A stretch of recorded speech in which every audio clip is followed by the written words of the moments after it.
السلام عليكم ورحمة الله وبركاته. اللهم صل وسلم وبارك على سيدنا محمد. ازيكم يا حبايبي، عاملين ايه؟ معاكم ريهام اخت سلوى على قناة يوميات سلوى. انا جايه لكم النهارده بفيديو جديد، فيديو عن الفراخ البلدي. انتم شايفين كده ما شاء الله، بقالهم عندي بالظبط 28 يوم. انا كنت جايباهم يا جماعه عمره اسبوع زي ما كنت قايله لكم في الفيديوهات اللي قبل كده. اهم زي ما انتم شايفين كده، بسم الله ما شاء الله. هما كانوا عمر اسبوع، كانوا مريشين ريشه الجناح بس كده. دلوقتي بقالهم عندي 28 يوم، بان فيهم قوي الديوك من البرابر. انا كنت جايبه 20 يا جماعه زي ما قلت لكم. كنت بقول لكم فيهم 6 ديوك، بل ديك كمان بقوا 7 ديوك و13 بربره زي ما انتم شايفين كده. اول اسبوعين جم عندي كنت بحط لهم علفه صافي، دلوقتي بحط لهم علفه برضو على دي شيشه، بس سنه بسيطه قوي من الدشيشه، ما كترلهمش الشيشه عشان يكبروا على طول. بس وحاطه لهم الميه بحط فيها فاتح للشهيه، بس ما بحط لهمش اي حاجه غير فاتح للشهيه في الميه ونسبه شيشه صغيره على علفه زي ما انتم شايفينهم كده. وفرشه لهم في الارض يا جماعه، كان في طبقه رمل على السطح بسيطه كده، كنت فرشه لهم عليها تبن اهي، طبقه التبن. فانا ايه، هنضف لهم بقى النهارده بالمقشه ديت. شايفين المقشه دي هكنس بيها، وعشان المقشات دي حلوه يا جماعه ليه في كنس الفراخ، بتشيل الطبقه الخشنه بس، الطبقه الخشنه الوحشه اللي عليها ايه، اللي مش نظيفه بس. ومش عايزه اشيل يعني طبقه الرمل اللي تحت دي عشان ما نوصلش للايه، للسمين بتاع المباني زي ما انتم شايفين كده. فانا هنضف بالمقشه دي وافرش لهم. مش هفرش لهم تبن بصراحه يا جماعه، ده كان تبن كنت بجيبه من عند حمايه من تحت. فانا عندي نشاره، كنت جايبه نشاره للفراخ البيضه، فهرششهم كده شويه نشاره يعني تحتهم.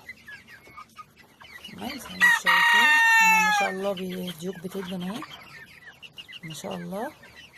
هما زي ما انتم شايفين كده. فانا هنضف لهم وارجع لكم تاني، خليكم معايا استنوا. شايفين كده يا حبايبي، انا دلوقتي كنست اهو العيش زي ما انتم شايفين الارض بقت نظيفه ازاي.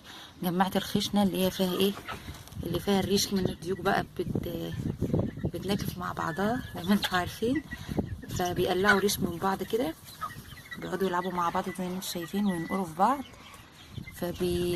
بيوقعوا بيسقطوا ريش منهم اهو.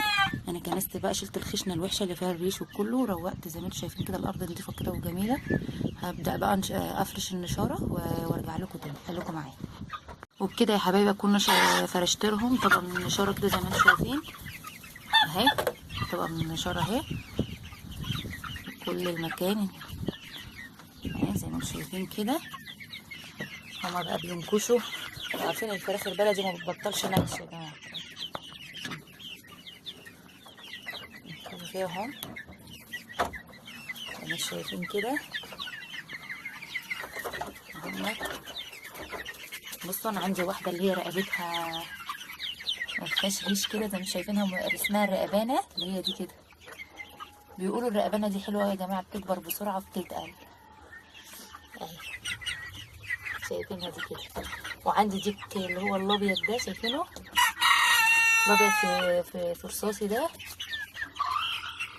اهو. والديك اللي برضه الغامق اللي عامل شكل الرومي ده، شكله كده شكل الديك الرومي.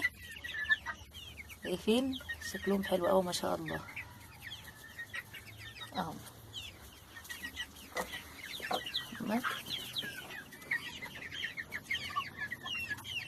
ودي بقيه الفراخ اهي. كل ما نحط لهم علفه يا جماعه ونهتم باكلهم كويس يبيضوا بسرعه ويكبروا على طول ويبيضوا بسرعه.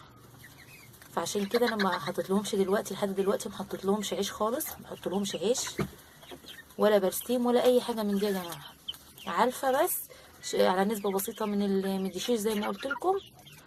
واول ما ابدا اغير لهم بقى، اجيب لهم كزب واجيب لهم علفه بياضه والكلام ده، هصور كل حاجه معاكم ان شاء الله باذن الله.